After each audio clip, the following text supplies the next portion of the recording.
जी sir. Sir मेरा second question ये है कि आजकल एक स्टेटमेंट बहुत ज़्यादा वायरल है कि कोरोना सबको होगा और लोग इसके रिजल्ट में हर्ड इम्यूनिटी जो डेवलप करेगा वही बचेगा। तो आपका इसके बारे में क्या ओपिनियन है? देखो बेटा, मैं गैब की बात तो मैं नहीं बता सकता कि क्या होगा, लेकिन जो हमारे एपिडेमियोलॉजिस्ट दोस्त हैं वो स्टैटिस्टिकली कैलकुलेट करके किसी भी जो एपिडेमिक होती है या पेंडेमिक होती है, तो जो उनके ग्राफ वो बनाते हैं उनकी रोशनी में तो इस बीमारी को रुकने के दो तरीके थे। एक तरीका तो यह था जैसे कुछ मुल्कों ने किया, जिनमें जर्मनी एक था, जिसमें कोरिया एक मुल्क था।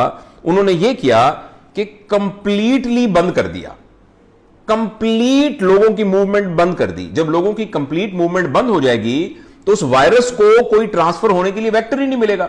फर्ज करें अगर मुझे वायरस हो गया है और मेरा पूरी दुनिया से रास्ता ही कट गया है, तो या तो मुझे ठीक कर देगा, यानी मैं ठीक हो जाऊंगा, या मैं मर जाऊंगा और वो खत्म हो जाऊंगा। मेरी बात समझ रहे हैं ना?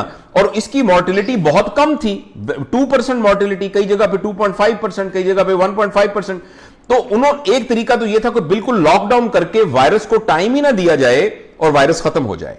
लेकिन हम अनफॉर्चुनेटली वो वाली ट्रेन हमने मिस कर दी, और हमने शुरू बड़ा जबरदस्त किया था। शुरू में जब हमने शुरू किया था तो हमारी बड़ा जबरदस्त तरीके से चल रहा था। बीच में वो जो ईद वाला एकदम आया, जिसमें एकदम हमने कहा कि भी सब लोग नई जूतियां ले लें, और अगर चूड़ियां ना औरतों ने पहनी नहीं तो पता नहीं क्या हो जाएगा, और बच्चों को नए कपड़े बना के हर सूरत देने हैं। उसकी वजह से वो वाली ट्रेन हमसे मिस हो गई। तो अब यह है कि अब चूंकि ये हमारे सोसाइटी के अंदर सारी मौजूद है, तो एपिडेमियोलॉजी की प्रिंसिपल के तहत अब इससे बचने का यही, या तो कोई वैक्सीन हो जो कि सारे लोगों को लग जाए। अगर कोई वैक्सीन मौजूद नहीं है तो फिर यह है कि उसकी हर्ड इम्यूनिटी डेवलप हो, जिसका मतलब है कि अराउंड 70-80% लोगों के अंदर एंटीबॉडीज डेवलप हो जाएं, तो बाकियों को ऑटोमेटिकली उससे रिलीफ मिल जाएगा। तो ये बस एक ऑब्जर्वेशनल बातें हैं जो मैं आपके साथ शेयर कर सकता हूं। क्या होगा ये अल्लाह को पता है। अभी भी मेरी तो रिक्वेस्ट ये होगी कि हम जितना कोशिश कर सकते हैं इस वेक्टर को ना फैलने दें, जितना हो सकता है। जैसे हमारी हुकूमत का ये मौकफ है, और उसमें कुछ, यानी जाहिर है उनके पास एक पॉइंट भी है कि अगर बिल्कुल लॉकडाउन कर देंगे तो लोगों का तो डेली जो रोजगार है वो बिल्कुल खत्म हो जाएगा। तो इसलिए मे बी लिमिटेड कोई काम तो करना चाहिए, लेकिन गैर जरूरी तौर पे बाहर ना जाएं, और हफ्ते में एक दफा शॉपिंग कर लें, गैर जरूरी दोस्तों से मिलने ना जाएं, शादी ब्याह की तकारीब ना हों, और इस तरह की कुछ चीजें ना हों।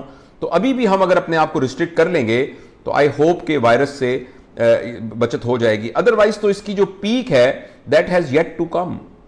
और वो जो पीक है, जो एपिडेमियोलॉजी के माहिरीन हैं वो तो ये कहते हैं कि तकरीबन मिड जुलाई में आएगी। तो इस दौरान हम सबको बहुत एहतियात की जरूरत है।